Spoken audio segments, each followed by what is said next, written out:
Hola, me llamo Olivier. En este video vamos a revisar una muy breve historia del Iaido. En el episodio anterior consideramos la época Heian hacia la época Muromachi. En este episodio vamos a considerar la época Tokugawa. La época Edo, o a veces llamada Tokugawa según el linaje de los shogunes quien la dirigieron, empieza en 1603 y termina con la restauración Meiji en 1868. Es básicamente una época de paz en la cual la casta de los samuráis se dedica más a tareas administrativas y a disfrutar la vida, más realmente que al arte de la guerra, ya que pues no hay guerra. Y por lo tanto, con la paz, la cultura de los samuráis cambia. Notamos, por ejemplo, la emergencia de los samuráis urbanos, quienes no están en su dominio lineando tropas de guerreros, sino que cumplen con tareas administrativas y de contabilidad. Básicamente se transforman en samuráis godines. Este cambio implica también que el uso de la armadura, del yari, de la naginata, así como del arco y las flechas, montando a caballo, pues ya no era lo cotidiano. Más bien los samuráis andaban ahora con ropa más común y la espada se volvió la arma privilegiada. Eso significa también que las técnicas de corte evolucionaron. Ya no se trataba de buscar el punto débil en una armadura, podía ahora cortar a alguien básicamente en cualquier parte del cuerpo. Y este cambio es todavía presente en las técnicas que practicamos en la actualidad en Iaido.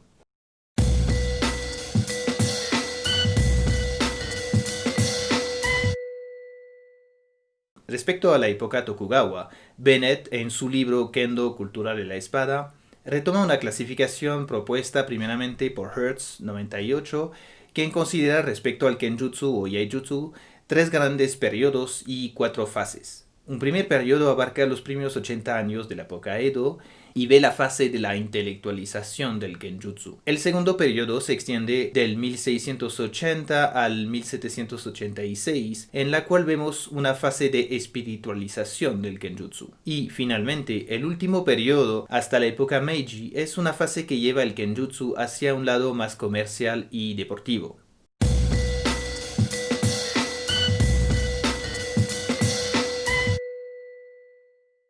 Con la paz empieza a surgir una gran literatura sobre el manejo de la espada. Es cuando se producen textos que describen no solo el manejo de la espada, sino también incluyen un aspecto filosófico. Vamos a considerar dos de esos autores, probablemente los más famosos, Yagyu Munenori y Miyamoto Musashi. Fight. No todo se trata de pelear. Ellos se encontraron un par de veces, pero en realidad pues, fue pacífico.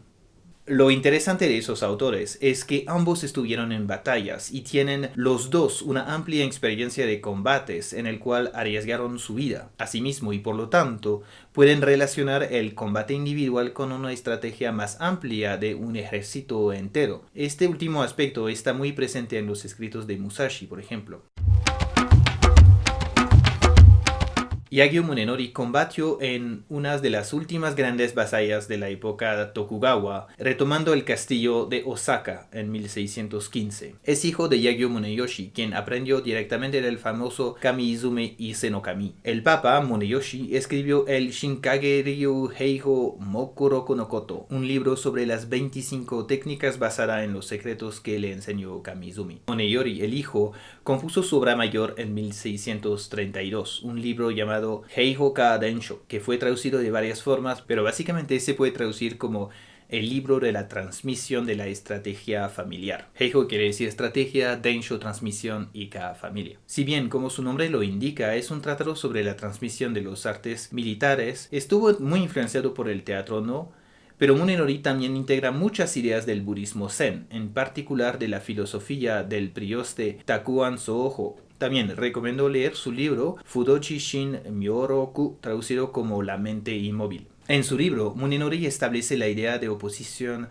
entre el Satsunin To, o espada mortal, la espada que trae la muerte, y Katsunin Ken, o espada de la vida. La primera idea es que la espada, ya que puede matar, por lo tanto es un instrumento de muerte. Aquí es importante entender que el ideograma To en japonés refiere a una espada con un solo filo. Se lee también como katana. La idea es que el filo está dirigido hacia el enemigo. Pero al mismo tiempo, si bien puede matar, la espada puede ser usada para hacer el bien. El famoso dicho de Munenori es que la muerte de un hombre malo puede permitir que miles vivan en paz. Eso es el Katsunin-ken. Aquí, Munenori usa otro ideograma para referirse a la espada, que es ken, el también que tenemos en kendo.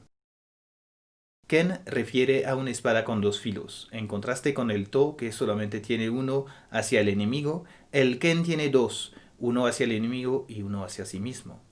Es una metáfora que nos recuerda que el peligro está hacia su enemigo, pero también hacia uno mismo, o algo así. Yagyu Shinkage-ryu, es decir, el estilo de Shinkage-ryu de Yagyu Munenori, fue el primer estilo de espada en fusionar el zen con el manejo de la espada. El libro de Yagyu Munenori se convirtiera en una de las Biblias del manejo de la espada japonesa. Tokugawa Ieyasu quedó tan impresionado con el estilo y su filosofía que nombró a Yagyu Munenori para que fuera el instructor oficial de espada de los shogunes. Fue también instructor de sus hijos y nietos, los shogunes Tokugawa Hidetada y Iemitsu. La enseñanza de las técnicas de Kenjutsu se vuelve en este momento más orientada a la disciplina del espíritu que al manejo propio de la espada para el campo de batalla. Miyamoto Musashi es muchas veces reconocido como el samurái más importante de la historia de Japón, y sus escritos han dejado un impacto fundamental sobre el Kenjutsu y los artes marciales en general. Así como Munenori, Musashi peleó en campos de batalla, en Sekigahara en 1600, aun cuando no se sabe bien de qué lado peleó, en el asedio del castillo de Osaka en 1615 y en la rebelión de Shimabara en 1637-38, en el cual incluso fue el consejero directamente del shogun. Musashi es famoso por su estilo de esgrima que usa dos espadas. Primero lo llamo Nito Ichiryu, es decir, la escuela de las dos espadas como una, pero cambió más tarde a Niten Ichiryu, es decir, las escuelas de los dos cielos como uno. Una razón para usar las dos espadas es que Musashi veía como un acto vergonzoso el hecho de ser samurái andando siempre con dos espadas y poder morir con una espada todavía enfundada. Asimismo, para Musashi, usar dos espadas permiten hacer de manera simultánea lo que muchas otras escuelas hacen en dos tiempos, es decir, desviar la espada del oponente y atacar. En Iaido, una técnica basada en este principio es Ukenagashi. En Kendo piensan en las técnicas de Kaeshiwaza o Nukiwaza. El origen del uso de las dos espadas viene probablemente de su padre, quien le enseñó las técnicas de Jutte. El Jutte se usaba a menudo en batalla junto con la espada para justamente neutralizar el arma del enemigo mientras la espada lo golpeaba o se luchaba con el enemigo. Hoy en día el estilo de manejo de la espada de Musashi se conoce como Hyoho Niten Ichiryu. Como lo vamos a ver más adelante, su filosofía y su técnica van más allá del simple uso de las dos espadas. En realidad, en su libro más famoso, Gorin no Sho, Tratado de las 5 ruedas, escrito justamente antes de su muerte, Musashi no pone énfasis tanto en el manejo de las dos espadas, sino que proporciona consejos que aplica al combate con una o dos espadas. Para empezar, Musashi no considera el Budo como una disciplina aislada, sino como un camino o do, el ideograma Michi en japonés, el mismo que tenemos en Kendo y Aido. Musashi considera que todos los caminos o do son intrínsecamente de la misma naturaleza, y es de recalcar que él también era un artista que hacía pintura, poesía o tallados de madera. Sin embargo, respecto a los caminos, solamente en el del guerrero uno tiene que forzosamente obtener la victoria, sino es la muerte. No hay segunda oportunidad. ¿Eso me suena a otro filósofo de la misma época o por ahí? Do or do not. There is no try. Otro precepto que Musashi recalca es que una victoria que no está ganada según los principios del Do o el camino verdadero no puede ser considerada como una victoria real. Este principio todavía es muy presente en Kendo. Lo interesante en los escritos de Musashi con respecto a la evolución del Kenjutsu es que su filosofía y sus consejos van más allá del simple manejo de la espada. Abarcan también preceptos más amplios que tienen que ver en cómo debe de vivir y comportarse un guerrero samurái.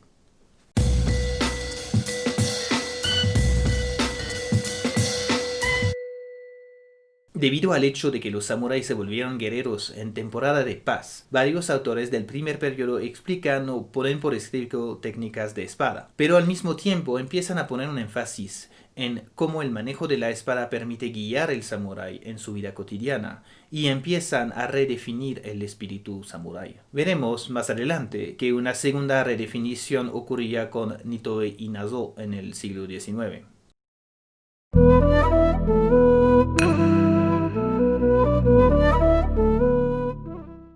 Carl Friede, historiador especialista de los samuráis y el mismo practicante de Kashima Shinryu, nos recuerda que los preceptos que están en los textos de los escritores de la época Tokugawa, en especial los del primer periodo, muchas veces tienen una carga filosófica muy profunda, o por lo menos se pueden leer de esta forma.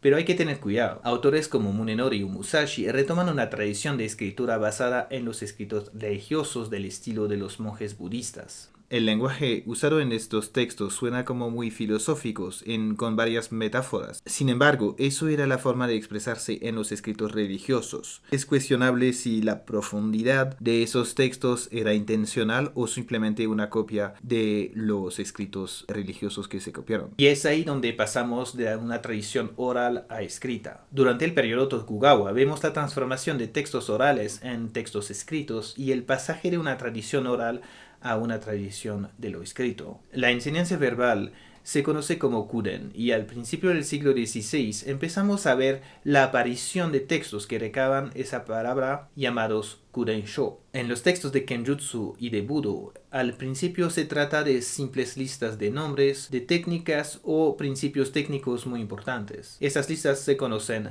como Mokuroku. Los nombres son muy opacos, muchas veces para evitar que foráneos a la escuela puedan enterarse de la forma real de las técnicas. Por ejemplo, tenemos Tooro, que es la técnica de la lámpara del jardín.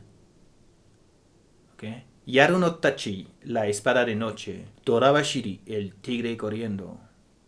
Si bien en el caso de Yoru no Tachi, por ejemplo, la espada de la noche, podemos inferir que es una técnica que hace cuando el enemigo está en la oscuridad, pues en realidad no sabemos más que eso, no sabemos cómo se practica esa forma o qué cortes involucra. Pero como lo explica Kenji Tokitsu en su traducción de Musashi, las técnicas, aun cuando explicadas de forma escrita, siempre deben de ser traducidas a través de la palabra, la demostración y de los consejos de los maestros. Y obviamente practicarla múltiples veces para poder entender sus principios intrínsecos. Musashi mismo, en sus escritos, termina comentando que se tiene que practicar bien. Uno tiene que examinar este punto a fondo. Textos que proporcionan más explicaciones escritas llegan solamente a la mitad o al final de la época Edo. Y como lo sabemos todavía hoy en día, la guía de un maestro, un sensei, y la práctica siguen siendo indispensables. Como lo recalca Hertz, aun con la presencia de manuales y textos, la enseñanza a través de la palabra y de la experiencia o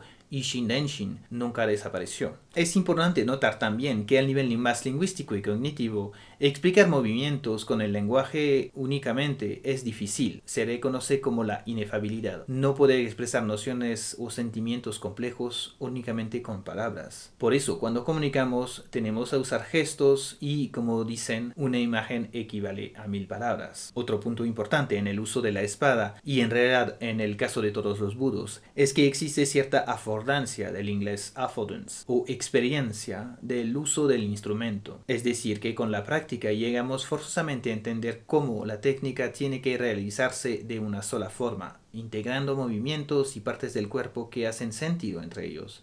Es decir, coordinación de los pies, cadera, brazos, muñecas, mirada, etc. Y ese tipo de revelación llega muchas veces no tanto bajo la guía verbal o escrita de un maestro, sino más bien a través de la práctica individual y los numerosos intentos.